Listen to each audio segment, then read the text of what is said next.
네, 전직 국회의원들이 과거 경험을 바탕으로요. 또 현직 의원들이 보지 못하는 또 전직 국회의원들이 바라보는 또 정치권의 이면이 있습니다. 그리고 정치 이슈를 분석하는 또 다른 면이 있습니다.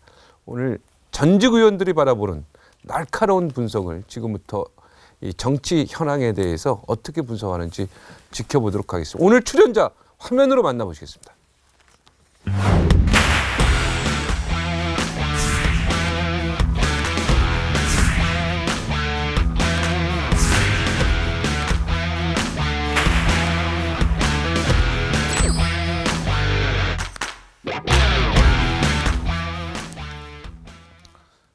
별명이 마음에 안 드시는 것 같아요. 뭐 왕의 남자는데 어떻습니까? 후배인 건 아는데 안희정 지사 그죠? 예, 맞습니다. 네. 후배입니다. 네, 후배인데 같이 그러나 뭐 친구처럼 같이 네. 지냈죠. 기분 나쁩니까 왕의 남자가? 기분 나쁠 건 없습니다만은 너무 이거 무겁네요. 나쁘겠습니까? 네. 지난 3일부터 시작된 그 7번의 박근혜 대통령 탄핵 심판 변론에서 핵심 증인들의 발언이 쏟아져 나오면서요. 탄핵 심판이 급물살을 타고 있습니다. 박 대통령의 명운을 가를 법정에서 말 어떤 말들이 화제가 됐는지 지금부터 살펴보겠습니다. 판례를 한번 보죠. 네, 정호성 비서관이요. 박 대통령도 차명폰 사용했다고 고백을 했습니다. 자백했습니다. 자, 서가번 의원 청와대 비서관 출신이죠. 의전 비서관 했죠. 그렇습니다. 네. 차명폰 사용했죠. 오늘 고백하시죠.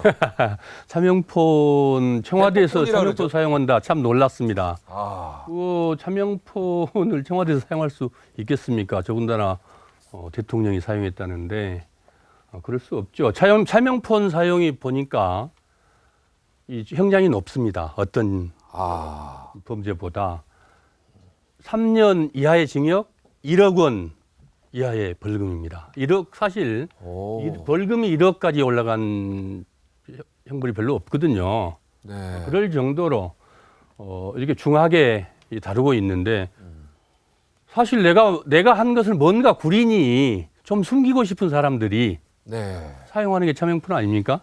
야. 명색이 청와대에서 그걸 사용하면 되겠습니까? 이거 완전 불법이고 그렇습니다. 형량도 네. 꽤 높네요. 예. 높아요. 예. 그런데요, 이게 소용이 없는 걸 제가 말씀드릴게요. 국회의원이 딱 되면 초선 의원들이 다 전화를 2개, 3개 만들어요. 전화번호를. 대포폰 사용해 보신 적 대포폰이 있으시군요. 아니고. 네. 그러니까 그 스마트폰이 있으면 투지폰을 사용하고 이렇게 전화번호를 자기 이름으로 똑같은 제 이름으로. 그런데 박지원 원내대표께서 저에게 제가 어느 날 전화기를 2개를 가지고 이렇게 있었더니 최 의원 쓸데없는 짓 하지 마십시오. 그러면서 2개 갖고 다닌다 그래도 도청하려면 다 합니다. 그래서 그냥 하나 갖고 바르게 사세요. 그러시는 거예요. 예. 박지원에는 하나입니다. 네, 절대로 2개 안 쓰세요. 네, 그분은 딱 하나고 뭐 20년 전이나 번호도 똑같습니다. 예. 네, 그래갖고 제가 얼마 지나 보니까 이게 돈만 많이 들고 안 되겠더라고요. 그래서 그냥 저도 옛날에 쓰던 거 하나 썼어요. 네. 자, 청와대 비서관 시절로 이렇게 좀 예. 생각하면 이런 뉴스 나왔을 때 어땠습니까, 좀? 야, 이게 좀 노무현 정부 때 비교해 봤을 때 어떻습니까? 이게 도대체 어디 노무현 정부, 김대중 정부, 뭐 이명박 정부, 박근혜 정부 할 것 없이 네. 청와대에서 차명폰을 썼다.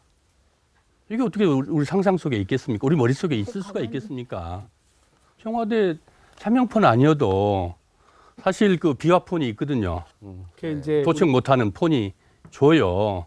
아, 도청 못하는 예. 그리고 실제로 또 업무가 바쁘고 여러 가지 일들이 많아서 우리 최 의원님 말씀하신 대로 전화기 2개 다 들고 다니기 어려워요. 네. 근데 개인 전화 있고 청와대에 주는 비화폰이 있기 때문에 2개를 들고 다닐 수밖에 없는데 결국은 개인 폰은 놔두고 청와대 지급해 준 폰 들고 다니면 안전합니다. 네. 이제 우리 서가번 의원께서 이제 청와대 계셔서 이제 대표분 말씀을 하셨는데 사실은 그 비화기라 그래서 예. 청와대 몇 급 이상 그 공무원들에게는 다 비화기를 줍니다. 그건 무슨 얘기냐면 도청을 할 수 없는 전화기를 하나씩 줘요. 근데 이게 이제 음질이 좀 나빠요. 네. 그래서 잘 안 쓰는 경향이 있긴 하나. 네. 그러나 이제 아까 이게 대포폰을 쓴다는 것이 이게 참 말이 안 되는 얘기인데 지금 우리 정호성 비서관이 검찰에 그 자택 압수수색을 당했을 때 8대를 압수수색을 당했거든요. 그리고 최순실 씨 그 개인 비서인가요? 뭐 안모 씨, 네. 뭐 격리 담당 이 사람의 그 법정 진술에 의하면 직업 명의로 10대를 최순실 씨한테 줬다는 거거든요. 법정에 공적으로 진술을 했어요. 예, 예, 예. 예. 그리고 안종범 비서도 자기가 그 대포폰을 썼다고 또 법정 진술을 했고요. 그리고 보면 또 우리 안봉근 비서도 전화기를 한 2-3개 갖고 다니거든요. 그러면 여기 있는 분들이 전화를 한 20-30대를 가지고 운영을 한 거예요. 참 이러고 보면 우리 아까 서 의원 말씀처럼 참 이게 이해할 수 없는 뭐 그런 일들이 있었는데 아까 우리 그 서 의원 말씀하셨지만 전기통신사업법에 의하면요. 다른 사람 명의로 이 개통을 하면 안 되게 되어 있습니다. 그래서 이게 아까 얘기했지만 최대 3년 이하의 징역이고요. 1억 이하의 벌금형에 처할 수 있어요. 근데 지금 워낙 최순실 씨가 많은 죄를 저질러 놓으니까 이렇게 큰 죄는 아무것도 아닌 거 그냥 넘어가 버렸어 지금 보니까. 이것도 큰 죄인데. 글쎄 말이죠. 이거는 아무 죄도 아닌 것처럼 좀 넘어가고 있네. 문제는 대통령이 사용했다는 거예요. 대통령까지 사용했다는 거예요. 물론 대통령께서는 이 그 뭐 대포폰인지 아닌지 네. 그걸 뭐 대포폰이라고 알았기야 했겠습니까마는 아셨을 것 같아요. 설마요. 제가- 설마 그런 제가 보기에는 하겠습니까? 대통령께서 예. 이게 뭐 대포폰이다 예, 뭐 예. 그런 개념이 핸드폰 이런 없겠죠. 개념이 없으셨을 거예요. 그냥 근데 그게 그냥 주니까. 그것도 좀 명확하게는 해야 돼요. 범죄인지 먼저 아닌지도 몰랐을 거예요. 그 이명박 정부하고 지금 이 정권도요. 아까 지급했다는 게 017입니다. 네. 그리고 그 후임 자금 또 인수인계까지 합니다. 그걸 지급했던 이유가 통상의 개인 소유 휴대폰이 있습니다. 그런데 이제 공무상 필요에 의해서 이게 도청이 안 된다고 해서 하는데 제가 알아본 바로는 전혀 사실이 아닌데 그냥 관행적으로 했던 거예요. 그리고 국회의원들 같은 경우 초선이나 또 중진분들 중에서도 여러 대 가진 분들이 지금도 있어요. 있는데 그 부분도 마찬가지라고 봐야 되고 그런데 우리가 여기서 이제 주목해야 될 부분은 박근혜 대통령에 대해서 정호선 비서관이 대포폰을 사용했다고 말을 했잖아요. 이게 명백한 실정법 위반이잖아요. 아까 전기통신사업법에 나오듯이. 위반이네요. 예, 예. 그래서 지금 뭐 사안이 많지만 이 부분에서도 위법 행위에 특히 요즘 개인 프라이버시 이동통신 단말기기 해서 얼마나 중시 여깁니까? 그런 부분에서는 중대하게 다뤄야 된다. 그런 인식은 필요하죠. 자, 안민석 의원이 이 부분 관련해 가지고 또 국회에서 중요한 그 이야기를 한 게 있습니다. 잠깐 들어보고 다시 돌아오겠습니다. 이것이 장시호 씨, 최순실의 아바타 장시호가 사용했던 6대 대포폰 중에 한 대입니다. 이들은 폴드폰을 사용합니다. 장시호 씨가 6대를 개설해서 대통령께도 드렸다는 대포폰입니다. 공식 업무폰이 있는데 대통령께서 왜 대포폰을 사용했을까요? 사용했다면 국정농단을 은폐하기 위한 수단이었을 거 생각합니다. 이런 분이 대한민국 대통령 맞습니까? 근데 장시호는 일반인인데 6개나 썼어요. 장시호가 인정한 건 한 개 했다 이렇게 인정을 했죠 지금까지. 네. 최순실 씨도 대포폰을 여러 대 사용을 했지 않습니까? 그리고 지금 이제 합리적 의심은 저게 최순실 씨가 건넸을 거다. 대통령한테 대포폰을 이런 합리적 의심이 있어요. 근데 설사 대통령이 저거를 대포폰인지 모르고 썼다 그래서 위법성이 없어지는 건 아닙니다. 그렇다 하더라도 저 실정법 위반 행위를 한 거기 때문에 저건 저 문제대로 명백하게 가려져야 되고 제가 저기서 더 문제의식을 느끼는 거는 지금 안민석 의원이 저 질의를 한 다음 날 청와대에서 공식 반박 논평을 냈어요. 저런 정치 공세는 일종의 이제 음모다. 이런 식의 반박 논평을 냈는데 다른 사람도 아닌 정호성에 의해서 이 백일하에 청와대 그런 논평이 거짓이라는 게 드러난 거죠. 국민들 입장에서는 지금까지 박근혜 최순실 게이트와 관련해서 청와대가 했던 숱한 해명, 숱한 반박, 그 진실을 도대체 어디까지 믿어야 되느냐 이렇게 속속들이 거짓말이 드러나고 있는 상황에서. 자, OX 한번 중간에 한번 할게요. 죄송합니다, 구 의원님. 요거 하고 할게요. 자, 나는 대포폰 쓰는 정치인, 국회의원 본 적이 있다. 본인들은 아닐 거 아니에요. 자, 대포폰 쓰는 국회의원 본 적이 있다. 하나, 둘, 셋. 아, 현경보 의원 정말 양심선언. 자, 하세요. 본 적이 있답니다, 여기. 예, 예. 혹시 박근혜 대통령 얘기하는 건 아니에요? 네.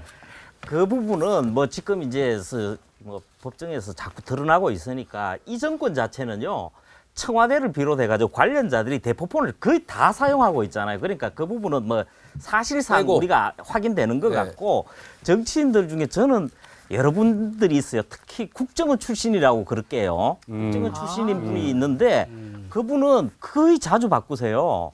그리고 상당수를 공중전화를 사용을 합니다. 그러면서 그 하고 자기들이 그만큼 도청하고 많이 했다는 걸 반증하는 거 아니야? 그죠? 그걸 반증하는 거 아니에요, 국정. 아까 그 말씀하셨는데 저도 합리적 추론에 아 이거 불안하다 이런 부분의 심정을 저만이 아니라 많은 그 의원들이나 정치인들이 가지고 있으실 거예요. 두 개씩 갖고 다니고 또 3개 아까 말씀하셨지만 3개씩 뭐 2개, 3개, 4개는 못 봤습니다. 근데 3개라는 갖고 다니는 거 봤지만 네. 그게 다 대포폰이라고 생각은 해보지 근데 못했죠. 3개 중에 1개는 차명폰입니다. 적어도. 지금 뭐 왜냐면 1인당 2개까지 허용이 되거든요. 지금 말씀 들어보니까 그럴 개연성 네. 없지 않겠습니다만은 네. 이런 상상을 못했죠. 지금 말씀하신 국정원 출신의 의원이 누군지 짐작이 되는데요. 네. 그분이 19대 활동할 때 네. 웬만하면 폴더폰을 써라 이런 얘기를 주변 의원들한테 많이 하셨어요. 네, 그리고요. 왜냐하면 스마트폰은 이게 도감청에 매우 취약하다. 해킹에 매우 취약하고. 우상호 원내대표 네. 있잖아요. 절대로 스마트폰을 안 쓰세요. 카톡도 안 하세요. 그래서 그분은 늘 폴더폰을 쓰세요. 그래갖고 어떤 때는 엄청 답답한 거 있죠. 카톡으로 막 빨리빨리 하고 싶은데 카톡을 안 하세요. 자, 지금 혹시 폴더폰 쓰시는 분 있습니까? 의심해 봐야 돼 그럼.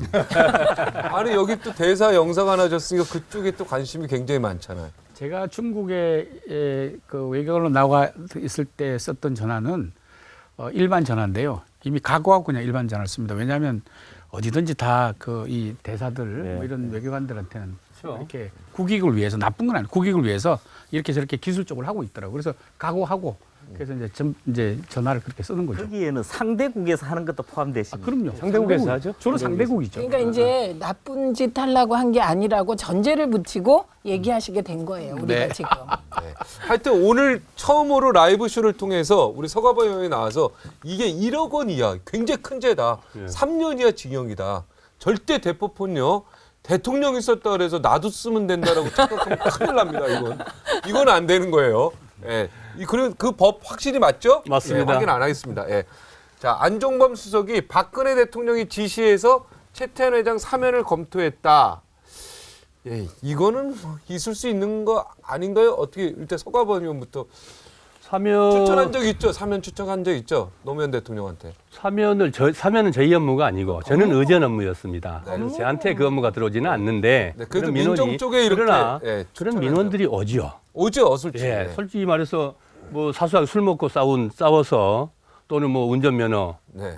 대부분 운전면허를 해줬습니다마는 저도 많이 그런 옵니다. 것에서부터 시작해서 예. 많죠. 그러나 그게 다 각 분야가 다 있고 그랬는데 지금 예를 들면 지금 저렇게 지금 안종범 경제수석. 수석이 말씀하신 저런 차원이 좀 다른 그리고- 얘기 아니겠습니까? 예, 그리고 이 이거- 로비죠, 저거는. 예, 이거를 일반적인 사면 검토 있잖아요. 통치 행위 차원에서 하는 그것과 박근혜 대통령이 지시했다는 최태원 회장 사면 검토는 같이 보시면 안 되죠. 아, 이거- 저건 K스포츠 미르재단을 하는 과정에서 예, 어떤 목적을 가지고 검토한 거잖아요. 그러니까 일반적인 거하고는 좀 구분해서 생각하셔야 될 것 같아요. 그 네. 부분은요. 그 특검에서 박근혜 대통령을 표현이 어떨지 모르겠어요. 정조준하잖아요. 근데 그게 뇌물죄 또는 제3자 뇌물죄인데 그거에 가장 핵심적인 게 삼성이 있고 그다음이 SK하고 롯데인데 네. SK에 관련된 부분이 바로 최태원 회장 사면입니다. 이게 지금 이제 명확하게 드러난 걸로만 해도 그때 당시에 김창건 네. SK 수펙스 추구 협의회라는 게 있습니다. 그 회장인데 대행을 한 분입니다. 그분이 2014년 말부터 작업을 합니다. 그랬다가 2015년 그때 당시에 8월 15일 날 최태원 회장이 가석방되면서 사면 복권이 되는데 네. 그 직전에 7월에 직접 만나가지고 부탁하고 이런 부분이 다 확인이 됐습니다. 그래서 그 지금 특검의 수사 과정에서는 굉장히 중요하고 사실관계가 조금 분명하게 드러난 것 중에 하나예요. 이게. 그래서 이걸 말발말로 뽑은 거예요. 이게 결정적으로 제3자 뇌물죄의 하나의 또 근거가 되니까요. 지금 이제 삼성의 그 이 부회장이 네. 이제 이 기각됐죠. 불구속 수사를 하도록 돼 있지 않습니까? 이제 그게 죄가 없다는 건 아니거든요. 네. 구속 수사를 하지 않는다는 거죠. 이제 삼성 다음은 이제 금방 얘기했던 SK 아까 우리 현경병 의원이 말씀하셨지만 SK 우리 최태원 회장 사면 문제, 그다음에 롯데의 이제 면세점 문제, 그다음에 또 CJ의 이제 그 또 이재현 회장 또 사면 문제 뭐 이런 것들이 계속 줄줄이 좀 엮여 있어요. 그래서 저것도 제가 봤을 때 이제 삼성이 끝나고 나면 바로 SK 나오고 SK 나오면 롯데 나오고 롯데 나오면 또 CJ 나오고 계속 줄줄이 나올 거예요. 그래서 저는 좀 하나 좀 참 안타까운 게 이런 것들이 국가 경제에 얼마나 큰 영향을 미치냐 이것 때문에 좀 잠을 잘 수가 없어요. 저 참 잘 들은 것 문제는 같은데. 이 사면 문제는 참 이게 뭐 사실 대통령의 헌법적 권한이긴 하지만은 지금 우리 구의원님 말씀하신 대로 여론도 살펴야 되고 또 국정 운영과도 관련돼서 또 그 살펴야 되고 또 각 부처에 걸려 있는 여러 가지 문제들이 이 복합적으로 있거든요. 실제로 청탁들이 많이 들어옵니다만은 이거를 어떤 이 특정 이거 수석이나 비서관이나 이런 사람들이 그것을 해줄 영향을 미쳐줄 수 있는 그런 시스템이 되지를 않아요. 왜냐하면 기본적으로 민정에서 하고 마지막에 대통령 결심을 받습니다마는 그럼에도 불구하고 또 검찰 법무부에서 세게 이 그 문제 제기를 해 오고 들어오거든요. 네, 네. 문제는 이 정부에서는 이 청와대에서는 박근혜 청와대에서는 그런 이 그 시스템이 전혀 작동이 안 됐기 때문에 네. 이런 이 문제가 생긴 건 있긴 합니다만은 그럼에도 불구하고 대단히 안타깝죠. 노무현 법무부 정부 검찰도 때는 어떻게 마찬가지고요. 참모들하고 막 소통이 있었습니까? 혹시 또 뭐 김밥도 싸주고 좀 그랬습니까? 어땠습니까? 관사 가본 적 있으십니까? 솔직히. 저는요. 네, 관사 제가 가봤죠. 네. 저는 이제 의전비서관을 했고 정무비서관을 했습니다마는 관사가 아닌 관저. 네, 관저. 그렇죠. 저는 관여를 무시로 모시고. 그냥 네. 아무 때나 네. 들어갈 수가 있었고요. 심지어는 밥도 먹고. 밥도 먹고요. 네. 심지어는 결제를 이제 제가 대통령이 하시는 결제를 의전비서관이 될 때는 했습니다. 네. 그러면은 이 결제가 정말 살인적으로 많거든요. 네. 국회에서 넘어온 법안부터 시작해서 국회에 법 한 200개, 300개씩 들어옵니다. 국회 끝나면. 네. 그것부터 시작해서 뭐 고위공무원 인사부터 장차관 인사, 국영기업체 인사 뭐 얼마나 많습니까? 실제로 대통령이 이 결제만 해도 바빠요. 네. 그러면 이제 중요한 결제들은 또 급한 결제들은 관저까지 가져가서 이 맡기도 하고. 그건 이제 출근 그랬습니다만. 퇴근을 예. 지나서 그렇습니다. 그죠? 예. 근무 시간에는 관저 못 집무실에 가죠. 갈 시간이 계셨어요? 없습니다. 아, 근무 시간은 무조건 그렇습니다. 저기 노무현 대통령은 집무실에 나와 계셨나요? 8시 40분이면은 딱 나와 계시죠. 정확히 나와서 제가 그 밖에 나가서 모시고 들어오면은 그다음에 이제 별일 없으면은 6시 정확하게 퇴근하시죠. 관저 집무실이라는 단어가 막 계속 나오고 관저에서 그렇게 근무 시간에 평상시 근무 시간에 근무했다는 기사가 계속 나올 때 관저 근무는 없습니다. 그런 건 없죠. 예, 그런 얘기를 비상시에 좀 명확히 해줄 관저 근무는 없습니다. 비상시에 비상시에 하는 비상시에 거. 그리고 지금 이제 저 트럼프 정부가 이 정권이 출범합니다마는 미국 대통령하고 시차가 너무 다르잖아요. 네. 우리 한밤중에 이 전화 이 외교를 해야 돼 전화 통화를 해야 될 때 네. 이건 근무지 않습니까? 그런 경우에 또 저녁 식사 때 네. 또는 조찬 때 그럴 때 이제 그 관저에 모셔서 이렇게 하는 경우 있지만 관저에 앉아서 무슨 뭐 일상적으로 직무를 본다. 그거는 거짓말이죠. 네, 그건 거짓말이죠. 그 SK 사면건으로 다시 돌아가면 우리 모두가 아는 사실은 최태원 회장 사면 이전까지 SK 그룹이 전사적으로 여기에 매달렸습니다. 어떤 일이 있었냐면 그때 가석방 형기 논란이 있었잖아요. 형기가 안 됐는데 가석방 대상으로 집어넣는다 이런 얘기가 있었을 때 저희 당의 동료 의원이 본회의에서 그 질의를 아주 집요하게 했어요. 근데 저희 당 모든 의원들한테 SK그룹에서 찾아왔습니다. 저희 의원 좀 말려달라. 이런 문제, 자기들이 이렇게 억울한 점이 있다. 이럴 정도로 SK가 이 문제에 전 그룹이 나서서 두 팔을 벗고 이 최태원 회장 사면을 위해서 노력을 했고요. 그리고 사실은 굉장히 이례적인 사면이었습니다. 이 정부에서 부정부패에 대해서 사면하지 않는다. 이런 원칙을 초기에 세웠었어요. 박근혜 대통령이 직접 그 얘기를 했었습니다. 네. 그래서 그 점 하나만은 인정했던 부분인데 그 원칙을 깨면서까지 저 사면을 한 거고 저 사면의 배후에 저런 일들이 있었다는 거는 사실은 박근혜 대통령이 지시하지 않으면 일어날 수 없는 일이었던 거죠. 네. 지난 12월 국회 청문회에 출석한 노태강 전 문화체육관광부 체육국장은요. 박근혜 대통령에게 이제 박근혜 대통령으로부터 나쁜 사람이라고 낙인이 찍혀서 좌천이 됐습니다. 공무원으로서 아주 견디기 힘들었다. 당시 상황에 대해서 진술했는데 제가 공무원이었더라도 굉장히 힘들었을 것 같습니다.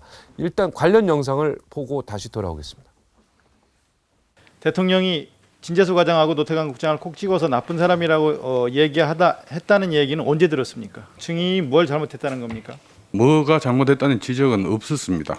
수첩을 보시고는 제 이름과 진재수 과장 이름을 직접 검명하면서 나쁜 사람이라고 하더라라고 인사를 조치를 하라고 했다고 전해 들었습니다. 행정고시 패스한 우리 현경병 의원. 내가 볼 때 노태강 국정도 행시 패스자 같은데요, 그죠? 저분이 27회입니다. 아니, 그러니까. 27회인데 그 동병상련이 있을 거 아니에요, 저렇게. 예, 뭐 그럴 수 느낌이 있죠. 오죠. 예. 근데 이런 부분이 있죠. 우리나라가 행정 공무원에 대해서는 직업 공무원이거든요. 네. 직업 공무원에 대해서는 정치적 중립성하고 그다음에 정년을 보장하는 게 법률로 되어 있습니다. 그래서 이 사안도 일단은 법적인 차원에서 위반을 했다는 부분을 일단 짚어야 되고요. 그리고 이 노태강 진재수 이 체육국장이고 체육정책과장인데 이 두 분들은 굉장히 억울할 거예요. 본인들은 그 내용을 몰랐어요. 이번 터지고 알았지. 그런데 두 번에 걸쳐서 진행됩니다. 저기 나오는 좌천은 2013년에 벌어지는 겁니다. 그때 대통령이 수첩을 읽으면서 나쁜 사람이라고 한 경우고 네. 또 지나가지고 그나마 조금 좌천돼 있는데 2016년에 두 사람이 근무하는 걸 알고는 아직도 조치를 있네. 하라 그래요. 공직 사퇴를 해요. 네. 그래서 그때 그러면 대통령이 좌천의 의미는 빨리 사퇴시키라는 자르라는 의미였는데 우리는 좌천의 의미를 그냥 좌천으로 들고 뭔가 한직으로 보냈던 거네요, 장관이. 그죠? 제가 그래서 잠깐 아니 요거만 좀 그래서 이 부분은 앞으로 꼭 필요할 것 같아요. 우리가 공직의 이런 정치에 의해서 훼손이 되면 안 되기 때문에 향후에라도 노태강이나 진재수 이 두 분에 대해서는 복직을 시켜야 돼요. 그래서 우리가 상처를 입은 거에 대해서는 아물게 하는 우리 국민적 그런 합의도 필요해요. 네. 그럼 억지로 그만뒀네요, 두 분 다. 그럼요. 나중에. 그러니까 이제 아니, 어떻게 상황이 네. 어떻게 됐냐면요. 제가 이제 86년도 체육부 장관실에 저 노태강 국장이 사무관으로 같이 근무한 적이 오, 있습니다. 야. 그때 당시는 굉장히 샤이한 분이었어요. 네. 아주 어레시하게 막 이렇게 도전하는 분이 아니고 굉장히 샤이한 분이셨고 그랬는데 좋으신데. 덩치는 좋아요. 다 잘 아는구나. 여기 나만 모르네. 저도 근데 알죠. 하여튼 이 양반이 이제 그런 억울함을 당했는데 첫 번째 아까 우리 현경병 의원 말씀처럼 이제 한 거는 이제 승마협회 관련 이제 이렇게 서로 다툼이 있어서 이제 보고서를 쓰는데 이 노태강 국장이 이게 그 승마협회 문제가 좀 있다 하고 보고서를 써서 보냈어요, 청와대로. 네네.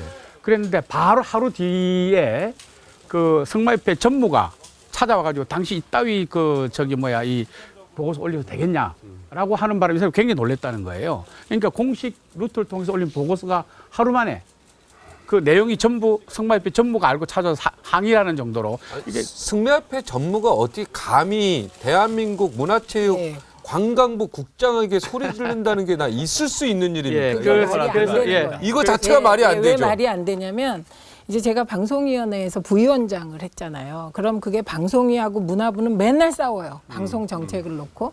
그래서 그 문체부 관계자들은 대개 보면 얼굴을 알고 저에 대해서 곱지 않은 시선을 보내죠. 네. 그런데 정부 부처에 들어가 보면 일은 국장급이 다 합니다. 예, 정무직 그렇죠. 공무원들은 뭐 나중에 사인하고 큰 틀의 방향 결정만 해요. 그러니까 국장 그러면 정말 상상할 수 없이 높은 거예요. 그런데 박근혜 대통령께서 나쁜 사람이라더라 이건 사형 선고를 내리라는 뜻이거든요. 그리고 그 후에 이분이 이제 다른 데 가 있으니까 아직까지 이 사람 거기에 있냐. 그래갖고 자른 거거든요.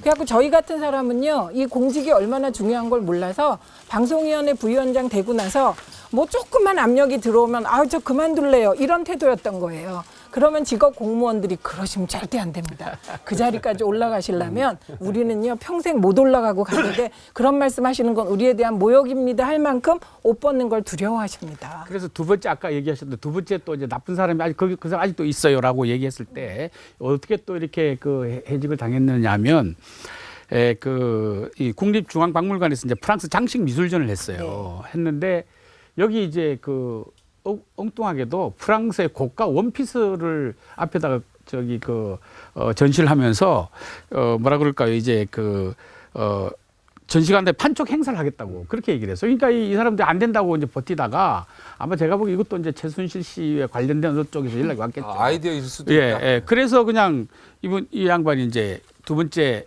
완전히 이제 그 아웃이 되죠. 그거 예. 안 된다고 했어. 그렇게 예. 그 이또 재미난 게요. 재밌는 얘기 많이 하는 예. 예. 또 재미난 게 이게 뭐냐면 이러고 나서 이제 김종 차관이 이제 여러 가지 일로 이제 해임 저기 물러났지 않습니까? 네네. 그러니까 재빨리 무슨 협의가 오기 시작하면 차관 제의가 들어갔어요. 이 노태강 국장한테. 아, 집에서 쉬고 있는데 예. 그게 이제 입막음용이죠. 네. 그다음 또 조윤선 장관이 대한체육회 사무총장 자리를 제의를 합니다. 그래서 이거 새로운 얘기네요. 예, 완전히. 그래서 차관 제의 맞아요? 차관 제의를 했어요. 차관 제의를 했어요. 아, 노태강 국장한테 차관 제의를 예, 합니까? 근데 김종 차관이 그만둔 다음에 둔 최근에 다음에. 그러니까 아니, 최순실 차관 사건이 제의라기보다 일어난 이제 그런 사무총장. 노미네이트가 되고 지명. 있었어요. 예. 네. 그리고 나서 그 다음에는 이제 사무총장 제의는 체육회. 아주 체육회 사무총장은 아주 공식적으로 제의한 것 같아요. 그만두고 집에 있는 예, 사람에. 예. 그래서 이 노태강 국장이 그 옛날에 그 YS가 연금 당하고 있을 때 네. 그 딸이 결혼식을 결혼을 했는데 네. 이제 그때 당시에 이제 그 관련 기관에서 딸 결혼식이니까 허가를 해줬죠. 갔다 오라고 그랬는데 거부했죠. 안 갔어요. 네. 왜냐하면 내가 그 딸 결혼식에 가면 내가 연금돼 있는 걸 국민들이 모르지 않냐. 난 안 가겠다. 그래서 결혼식에 참석을 안 해서 자녀 결혼식에 네. 똑같은 케이스예요. 그래서 그 두 자리 제의를 이 노태강 국장이 거부했습니다. 자, 그러면 그 시기가 차관 제의를 받았던 시기는 이 최순실 차관 이 차관 제의는 제의가 아니고 이 사실관계를 해야 되니까 예. 차관 제의가 아니고 차관은 노미네이트. 노태강 전 체육국장이 직접 밝힌 거지만은 차관 제의를 본인한테 온 적은 없답니다. 예, 차관 제의가 아니고 대한체육회 노미네이트. 사무총장은 분명히 왔는데 정말 화가 무지 났었대요. 그래서 그거는 단칼에 거부를 해버렸고 제안 오자마자. 그런데 이 사건에서요, 우리가 그 특검에서 저는 당연히 수순을 밟을 걸로 기대를 하고 있는데 김종 제2차관까지는 나왔는데 정말 여기에 관련돼 있는 부분이 이재만 전 총무비서관입니다. 그래야 연결고리가 다 이어집니다, 이게. 그 아, 이재만 총무비서관이 한양대 출신이고 김종 차관이 한양대 교수. 교수고 그리고 동기동창이에요. 그래서 그 부분이 필요합니다. 아, 이재만 비서관하고 김종 차관이 같이 연결되어 있고요.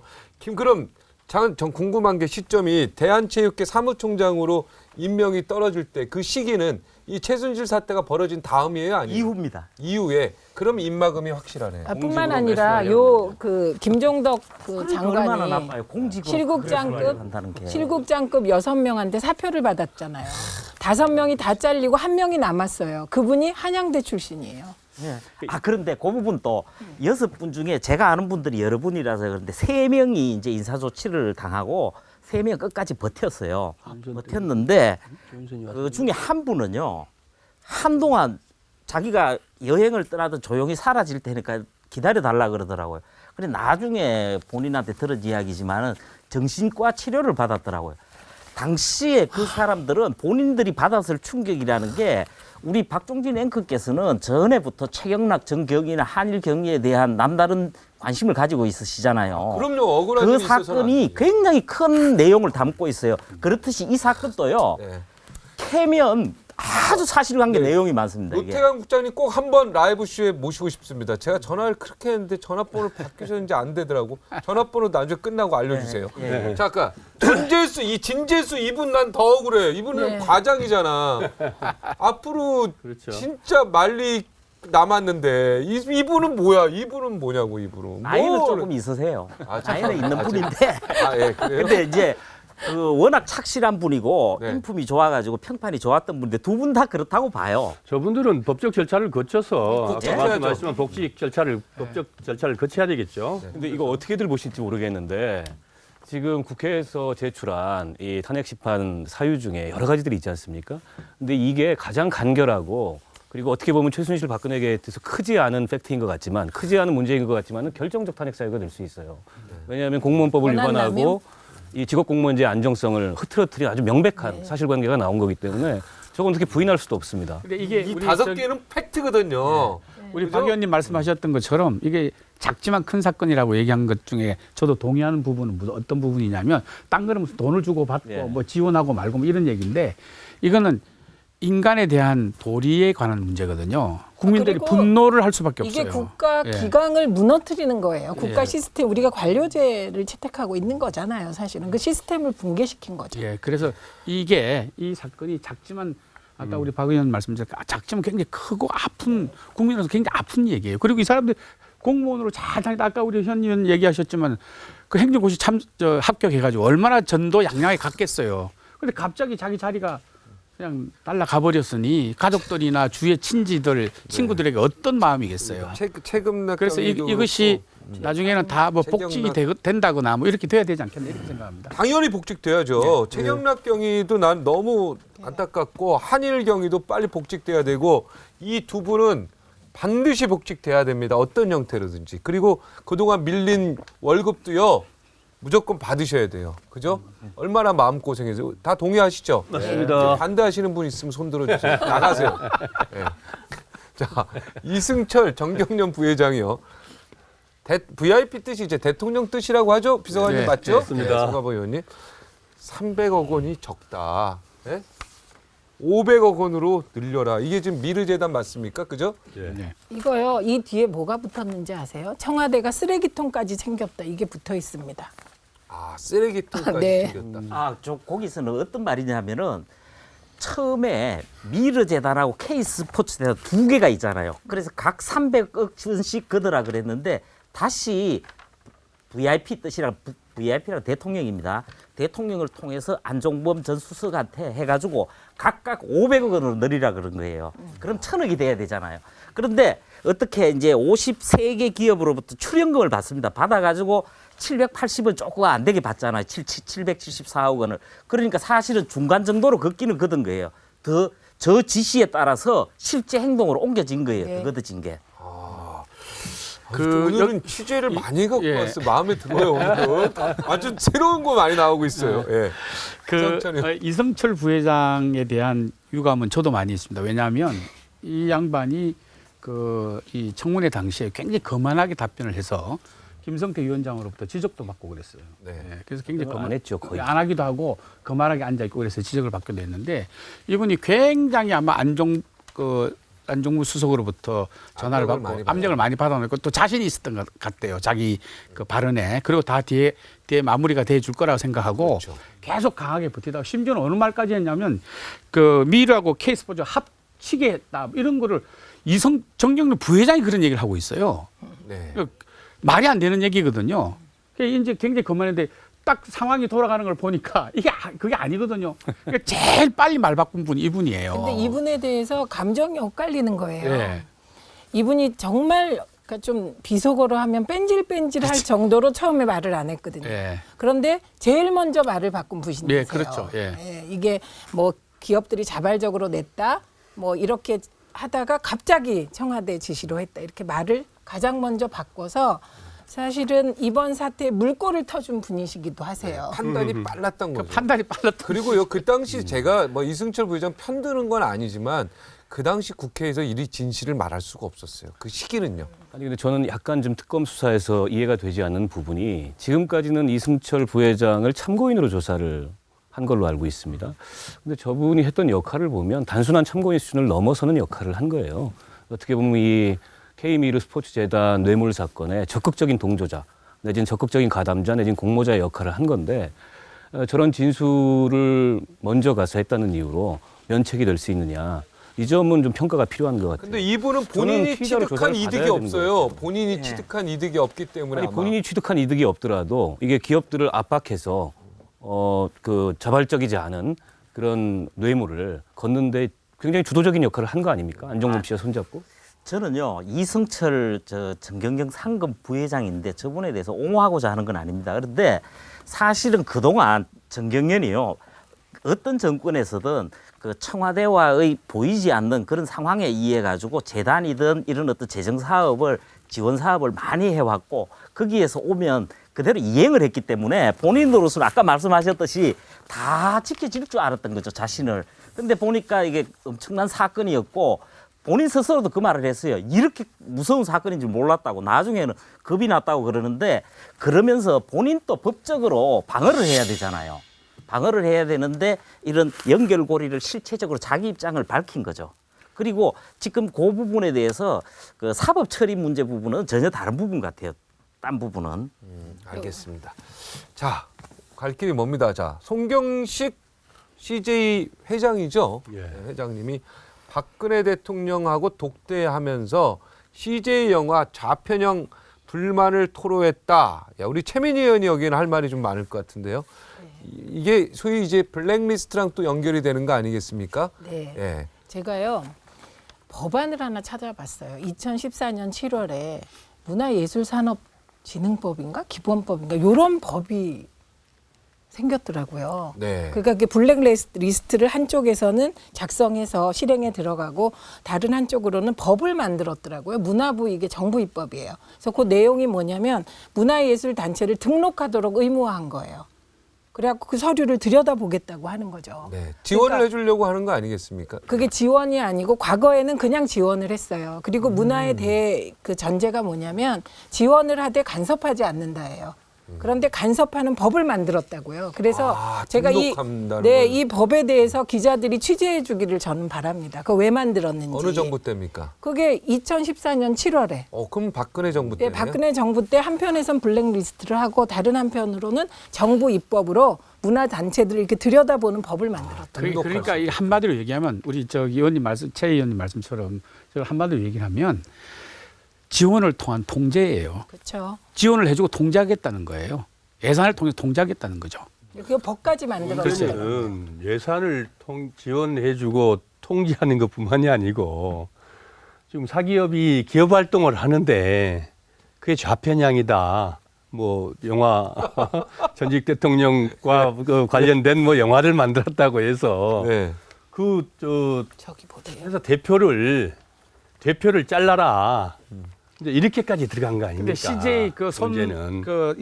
손 회장이 사실 CJ 이재인 회장의 외삼촌이에요. 그렇죠. 예, 네. 그래서 이제 그 조카가 이제 구속돼 있고 이러니까 하여튼 어떻게 하든지 이 CJ 회장을 이제 사면이나 이렇게 출옥시키기 위해서 굉장히 노력을 많이 했어요. 그러다 보니까 이런 이제 영화도 뭐 이렇게 얘기하니까 이제 바꾸고 그래서 나온 영화가 또 뭐 반대되는 영화가 많이 나오고 이게 뭐 그랬죠. 변호인 때문에 시작된 거예요. 그렇죠. 네. 네. 그렇죠. 근데 사실 누가 봐도 대한민국의 뭐 어느 기자든 누가 봐도 CJ 그룹이 어떻게 좌편향 그룹이 그러게요. 이게 대한민국 5대, 10대 그룹 안에 들어간 그룹 아닙니까?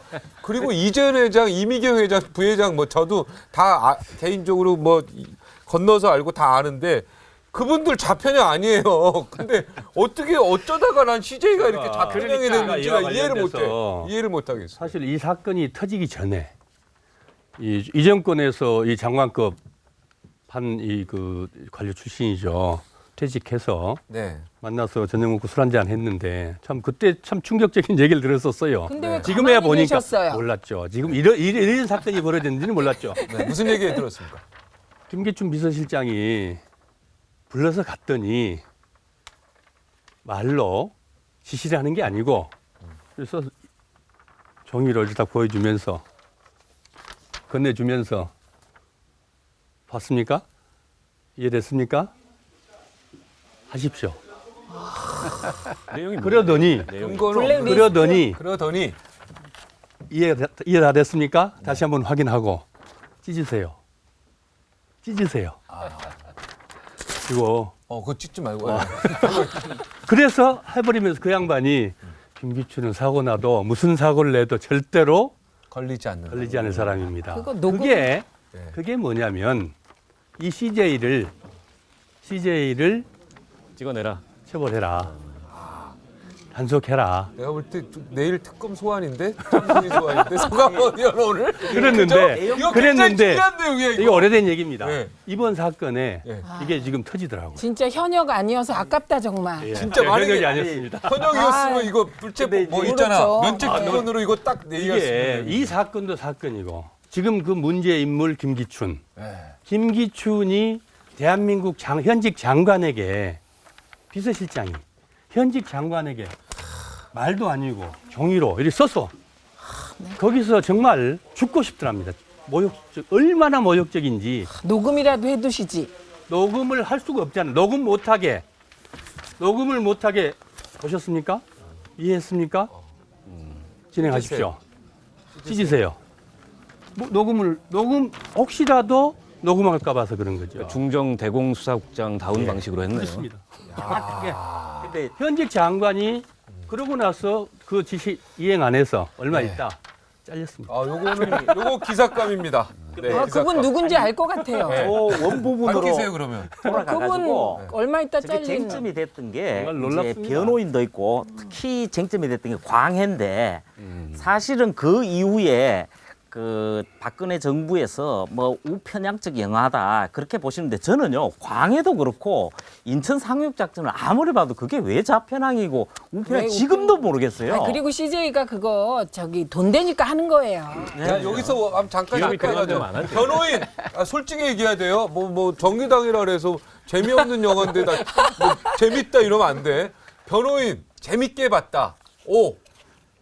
재미없다. X. 솔직히 얘기해. 재밌게 어머, 어떻게- 그냥 나 아무 생각 없이 변호인 재밌게 봤는데. 어떻게 자, 그다음에 재미가 계속 없을 수가 있어요. 아니 얘기 아니, 아니, 물어보세요. 아니, 왜 아니, X인지 아니, 물어보세요. 그러니까 그러면. 그 영화를 아니, 보면서 어떻게 재밌게 일단 봅니까? 국제 영화. 그래요? 예, 알겠습니다. 난 안 봤어요. 그걸 안 재밌게 봤기 봅니다. 때문에 자 국제시장 재밌게 봤다. 국제시장 재밌게 봤다. 여기 재미없게 어머, 봤대. 어떻게 또 그게 재미없을 그게 수 있어요? 재미없어. 못 봤어. 못 봤어요. 못 본 거 이렇게 합시다. 이렇게 못 본 거. 재밌다. 봤습니다. 자, 그다음 명랑. 이순신 장군 나오는 거. 명랑 재밌게 봤다. 봤어요. 예. 자, 일치했다. 알겠습니다. 자, 변호인 봤는데 재미없었어요? 아니 그걸 재밌다 그러면 어떻게 돼요? 그 사건이 부산에서 대학생하고 교사, 회사원 20여 명을 고문해가지고 한 사건인데 그걸 재밌게 아이 그런 뜻의 재미. 그런 뜻의 재미가 아니라 그럼 재밌었던 거지. 제가 그럼 잘못 봤다고 보시는 그만큼 거죠? 감동적이었다. 순진한 거예요. 그렇게 봐주세요. 아니 감동적이었다. 그냥 감동적이었다 그럼? 뭐 감동적이라기보다도 그냥 시대적인 영화로 그렇게 해석하고 들었어요. 영화 보고 나서 나오면서 잘못 봤네. 이거예요? 아니면 그건 아니고 딱 보고 그냥 나오면서 마음이 무거워요. 재밌었네. 마음이 무겁죠. 그런 그러니까 영화. 여기 있는 사람들은 변호인도 다 재밌게 감동적으로 본 거고 네. 국제시장도 다 재밌게 네. 본 거고 물론 안 본 사람들은 나안 봤어요. 얘기할 수가 없는 그래서 거죠. 저 봤어요. 국제시장 한마디만 할게요. 네. 왜 감동적이었냐. 저희 삼촌들이 전부 월남전에 파견되셨었어요. 그래갖고 다 다치셔서 돌아왔어요. 그래갖고 저희 할머니가 돌아가실 때까지 쟤네들 아파서 어떡하냐, 쟤네들 저 어깨는 어떡하냐 이러다가 돌아가셨거든요. 그래갖고 그 시절에 우리들의 얘기가 다 들어있는 거예요. 그래서 저는 나중에 이게 이제 이념 영화로 만들었다 그래서 나는 왜 이렇게 쉽게 선동당했나? 정말 눈물이 막 났거든요. 그 영화 보고. 저는 왜 재밌게 봤냐면요. 국제시장을요. 제가 국제시장에 아버님이 거기서 그 사업을 하셨고요. 네. 그다음에 제가 살던 동네가 다 나왔어요. 그래서 저는 오히려 그게 재밌었습니다. 저는요, 솔직히 국제시장 굉장히 재밌게 본 하나의 딱 사건이 뭐였냐면 주인공 있잖아요. 그 주인공이 부산 사람 있잖아요. 어찌됐든 거제에서 왔지만 부산 사람인데 분명히 야, 나 나훈아보다 남진이 좋아 이런 거야. 지역 감정 해소에 굉장히 너 남진은 목포 사람인데 정말 날카로우시네요. 이럴 수가 있나? 우리 박종진 앵커가 저 인기 있는 이유가 아니, 있네요. 영화를 보면서 취재를 하셨네. 그게 왜 그럴까 했는데 끝까지 보니까 이제 월남전에서 남진이 나 구해주고 예. 이게 나온 거야. 그래서 저래서 남진이를 좋아했구나 이렇게 되는데 중간에 딱 보는데 그게 저걸 왜 좋아할까 남진을 아주 그게 난 대단하시네. 의문이었거든. 사실요 남진은 그 월남전을 베트남 사람들은 월남전이라는 말을 절대 쓰지 말아 달라 그래요. 자기들이 이제 통일 국가가 됐고 공식적으로 우리 정부에도 요청을 했어요. 그래 베트남 전쟁이라고 할게요. 베트남 전쟁 때 남진 씨가 안 가도 되는데 본인이 자원해서 간 사람이에요. 그리고 그 제가 저희야 뭐 인사하는 정도로 몇 번이지만은 인품이 아주 좋습니다. 그러다 보니까 호평이 흐르죠. 아니 남진 나훈아 그럴 때 나훈아의 팬이었기 때문에 반만 접수하겠습니다. 그 시절에 남진과 나훈아는 지역이 완- 없었습니다. 자, 이제 정치권 얘기 좀 받는 해볼게요. 스타였죠. 네. 이거 사실 15분 만에 끝내야 되는데 이게 40분 가버렸어. 엄마 내가 항상 시간 조절을 못해. 대선 지지도에서요 1, 2위를 다투면서 연일 대선 행보를 하고 있는 지금 여러 후보들이 있는데 일단 관련 화면 보고 다시 돌아오겠습니다.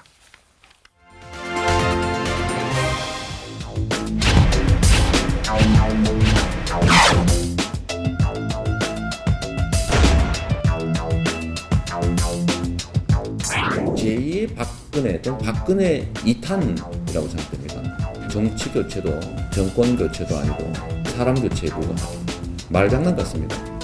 문재인 전 대표는 대통령이 된들 저는 제2, 제3의 최순실 또 나온다고 생각합니다. 잘못하면 남자 박근혜 이렇게 되는 거죠.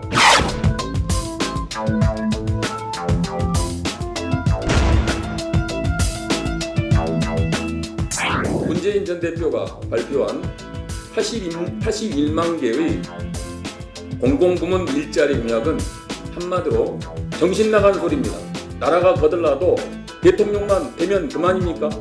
저 모병제를 주장하는 것 저거는 우리나라 안보 현실에서는 정말 말이 안 되는 정의롭지 못한 그런 발상이고 부잣집 애들은 군대 가는 애들이 거의 없을 거고요. 가난한 집에 자식들만 군대 가게 됩니다.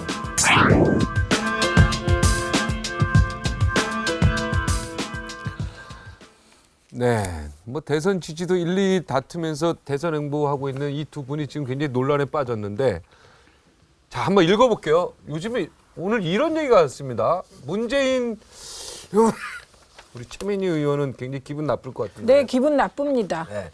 남자 박근혜다 뭐 이런 얘기가 있어요. 이거 남경필 지사가 노무현 후광에 기댄 준비 안 낸 패권 정치를 하시는 분이다. 박근혜 대통령도 아버지 후광에 기대 준비가 안 된 친박 패권 정치하다가 지금 이렇게 됐다. 노무현 후광과 박정희 대통령 후광을 같이 비교한 겁니다. 그리고 김영우 의원은 사드 관련해서 이랬다 저랬다. 잘못하면 남자 박근혜 된다. 이랬다 저랬다 하니까요. 그리고 우리 손학규 전 대표, 대통령 후보자로 가장 지지율 높은 사람 측에도 비선 실세가 있다. 최민희 의원인가요? 비선 실세 아닌가요? 저는 그냥 넘어가겠습니다. 저 개헌 보고서도 못 본 사람이에요. 아, 알겠습니다. 확실히 아니네요. 네, 오늘 여기서 아닙니다. 확실히 아니고 네. 친문은 다 못 봤습니다. 네. 또다시 대통령 특권 비선 실세가 날뛰는 이런 정치를 우리가 바라볼 거냐. 그다음 김종인 대표. 요즘에 김종인 대표가 반기문 총장이 좀 가라앉으면서 오늘 이게 뜨고 있다. 출마하실 생각이 있다. 이런 생각이 드는데 반재인 전 대표는 결국 반재인. 죄송합니다. 네, 굉장히 대실수입니다. 네, 대실수요. 문재인 전 대표는 결국 박근혜 대통령과 비슷하다. 싱크탱크 가동하고 국민성장 입버릇처럼 얘기하다 최근 경제민주화는 쏙 빼버렸다. 남자 박근혜라니 최악의 수입니다. 자, 이거 제가 참을 수가 없어서 저도 이 동그랗게 해갖고 이 노무현 후광에 기댄 준비 안 된 패권 정치 이거 정말 말이 안 됩니다. 다 까먹으신 건데요. 2007년에 대선에서 저희가 이제 정동영 후보가 나가서 530만 표 졌잖아요. 그때 상황을 생각해 보시면 전 국민이 노무현 대통령 욕하는 게 국민 스포츠라고 할 정도였어요. 그런데 문재인 그때는 이제 비서실장 하셨지만 이후로 노무현이 어떤 부침을 겪을 때라도 한 번도 노무현 곁을 떠난 적이 없는 의리의 정치인입니다. 그러니까 노무현의 후광 그때 없었어요. 후광 없을 때도 있었고 또 노무현 대통령이 지금 이명박근혜 정권이 워낙 망치다 보니까 노무현 대통령을 그리워하는 분위기가 생겼잖아요. 그 분위기가 생기기 전에 정치 시작하신 분이에요. 그리고 무엇보다 제가 한마디만 더 할게요. 그거 뭐냐면 남경필, 김영우 이런 분들이요. 박근혜 대통령 만드는데 앞장섰던 분들이 저는 이렇게 박근혜 대통령 모욕하면 안 된다고 생각을 하는 게요. 아무리 그래도 박근혜 대통령 만들기에 앞장섰던 분들은 나쁜 기준으로 남을 욕할 때 어떻게 박근혜를 기준으로 합니까? 이거는 정말 말이 안 되는 일이라고 생각을 하고요. 딱 하나. 저는 김종인 전 대표는 오해로 비롯된 것 같아요. 국민 성장은 경제 민주화를 기초로 하기 때문에요.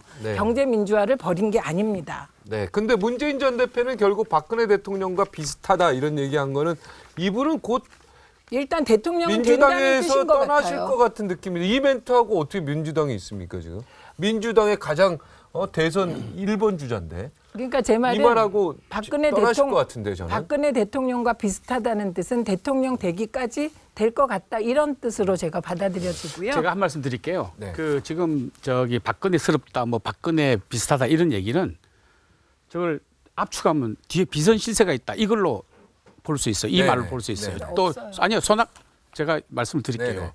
손학규 의원도 비선 실세가 있다고 얘기를 했지 않습니까? 지금 이건 뭐 제 얘기가 아닙니다. 언론계나 정치계나 다 비선 실세가 있어요. 삼천이라고 아시죠? 아니 제 얘기를 들어보세요. 네, 듣고 얘기하세요. 듣고 예. 얘기하세요. 흥분하지 마시고. 예. 흥분하지 마시고. 이러면은 나 문재인 캠프인 줄 알아. 삼철, 예. 전해철, 이호철, 양정철 다 얘기하는 아시네요. 거죠. 예, 예. 그러니까 우리 박 앵커가 알고 있잖아요. 네, 다 알죠. 예. 글쎄, 근데 그 비선 실세가 있다는 얘기를 지금 손학규 의원만 말씀드리는 게 아니고 지금 우리 문재인 후보의 이 대화 방식을 보면 자꾸 왔다 갔다 하는 게 많아요. 네. 그 밑에서 이제 써주는 사람들 얘기를 읽고 있다. 뭐 이런 의심을 받고 있지 않습니까? 언론으로부터. 자, 서가번 의원이 여기서 한마디. 아니 잠깐만. 비선 실세는요. 아니 잠깐만 구의원님 있어봐. 잠깐만요. 내 얘기 들어봐. 아니 나박 의원이 30초 더 드릴게요. 지금 시간이 없어서 이제 빨리 돌아가면서 얘기하세요. 비선 실세는 네. 한 말씀 네. 드리면 알았어. 비선 실세는 정호성이 얘기했잖아요. 네. 숨어서 보이지 않는 사람. 그래서 그랬는데 문제는 양정철, 양정철, 이호철 아니 들어보세요. 아니, 그러니까 네팔도 트레킹도 같이 갔다 오고 네. 그리고 국회의원 당시에 또 오늘은 야당이 많으니까 가만히 좀 들어보세요. 예, 구 의원님. 네. 구 의원님 얘기하세요. 예. 글쎄 제가 말씀드리는 것은 네팔도 갔다 오고 네팔도 트레킹도 같이 갔다 오고 그랬잖아요. 30초만 할게요. 아니야 글쎄요. 그러니까 있는 건 있다고 얘기를 해야죠. 아니 얘기할게요. 네. 30초. 제가 말씀드리는 건 비선이 아니라는 걸 말씀드리는 거예요. 잠깐만요. 네. 양정철은 지금 문재인 대표를 도와주는 그 소규모 그룹에서 부실장을 맡고 있습니다. 비선 아닙니다. 네. 예, 그리고 공개적으로 직위가 있나요? 있어요. 그리고 전해철 의원은 최고위원으로서 나는 문재인계다. 이렇게 밝히고 하는데 왜 비선입니까? 그다음에 이호철 부산에서 올라오지도 않기 때문에 유일하게 비선이라는 말이 움직이면 맞는 게 이호철인데 관여를 못 하고 있어요. 그러니까 제 말은 비선이 아니다. 네, 제가 이 문제 조금 객관적일 수 있잖아요. 제가 좀 말씀을 드려볼게요. 지금 얘기하는 게 삼철 얘기는 지난 대선 때 많이 나왔던 얘기인데 그게 이미 다 알려진 사실이고 그리고 지금 최민희 의원님 말씀하셨듯이 그 전해철 최고위원은 당의 최고위원이기 때문에 그걸 두고 비선 실세라고 하는 건 좀 어폐가 있고요. 그다음에 양정철, 이호철 두 분도 사실은 지금 문재인 캠프에서 그렇게 핵심적인 역할을 하고 있지 않은 것으로 대체로는 알려져 있어요. 이걸 의식해서. 그렇지 않습니다. 양정철 비서관 같은 경우는 제가 마저 좀 말씀드릴게요. 기본적으로 지금 문재인의 최고 비선 실세로 알려져 있어요. 비선이 이건 제 얘기가 아니고 비선이 제 얘기가 아니고 아니고요. 여기 보세요. 문재인 대표도 얘기를 했죠. 구상찬 의원님. 아니고 구상찬 의원님. 제가 저는 정리할게요. 비선 실세가 아니고 그냥 실세랍니다. 그냥 실세예요. 아니 저는 비선이 아니고 그냥 실세. 비선이 아니라고. 왜냐면요. 최민희 의원이요. 지금 문재인 캠프에서 열심히 일하고 있어요. 저는 안희정 캠프에서 일하고 있는데요.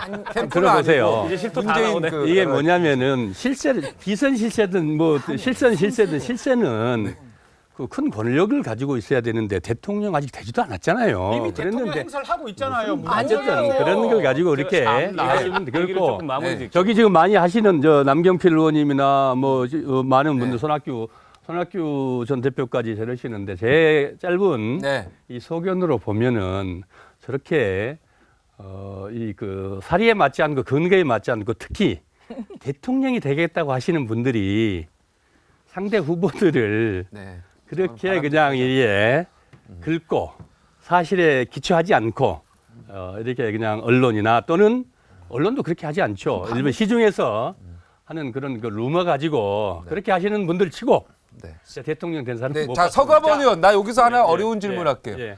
문재인 그럼 대표가 지금 이 모든 얘기 다 잘하고 있습니까? 사드 관련도 여러 가지 어려운 게 많죠. 지금 여러 가지 부족한 게 많죠.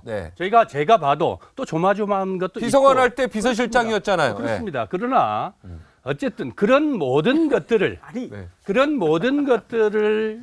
가지고 그 모습 흔들리는 모습, 왔다 갔다 하는 모습, 지금 말씀하신 비선 실세가 있는지 없는지 모르겠습니다만 실세의 모습들까지를 국민들이 다 보고 그 사람을 평가해서 대통령을 만들 것이냐 말 것이냐, 민주당에서 후보를 할 것이냐 말 것이냐. 어려운 이야기. 아니 좀 들어보시고. 네, 자 현경명 의원 하자고요. 손정도 얘기를 좀 많이 하려고 그러는데. 현경명 의원도 한번 얘기해 봅시다. 우선요, 두 가지 부분을 누가 말했느냐보다도 두 가지는 사실관계를 해보자고요. 제가 다 의원들 계파별로 분석을 해봐요.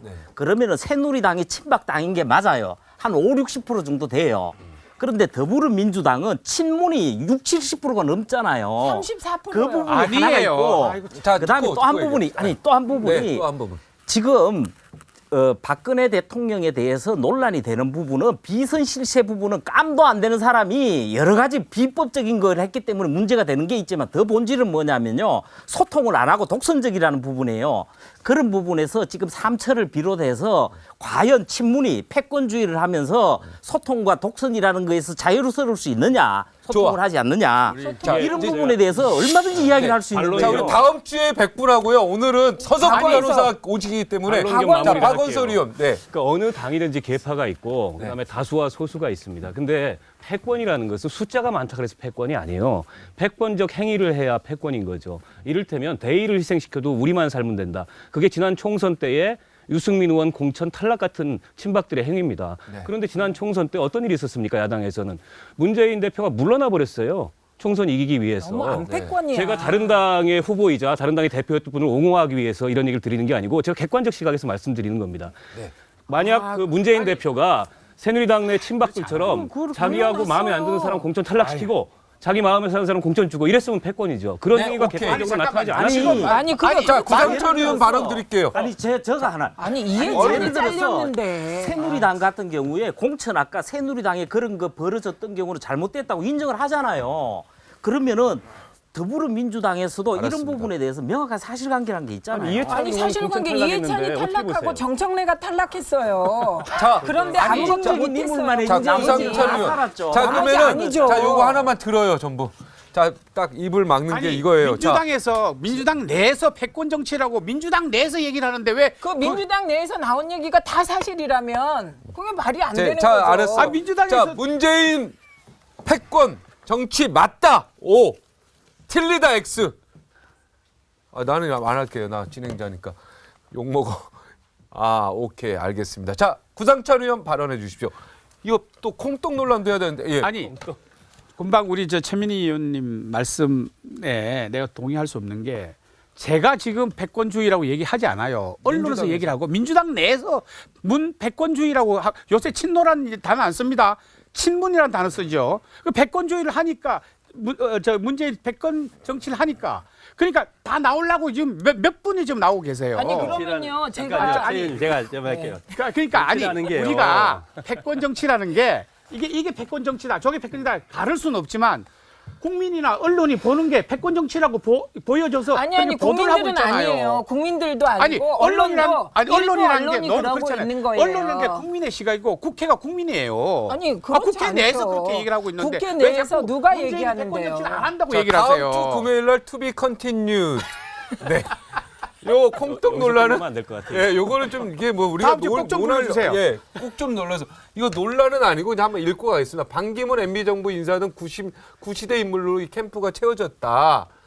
그러면 때 이동관 지금 이분이 아직은 있죠? 네네. 아직 나오지 않았죠? 예. 콩이 몇 개 있다고 해서 그걸 콩떡이라 할 수 있냐? 콩이 좀 있는 백설기다 그랬더니 MB맨들이 그럼 우리가 콩, 곽승준 의원은 이제 그만뒀습니다. 네, 여기서 빠져야 됩니다. 우리 국민은 콩이 그 정도인 떡은 백설기라 하지 않고 콩떡이라 부른다. 뭐 이런 얘기입니다. 예, 뭐 이분은요 콩떡인지 콩설기인지 백설기인지 도대체 정체를 분명히 하시는 게 지금 필요한 것 같습니다. 네, 알겠습니다. 자, to be continued 하겠습니다. 서석구 변호사 기다립니다. 아니 예, 넘어갑니다. 예.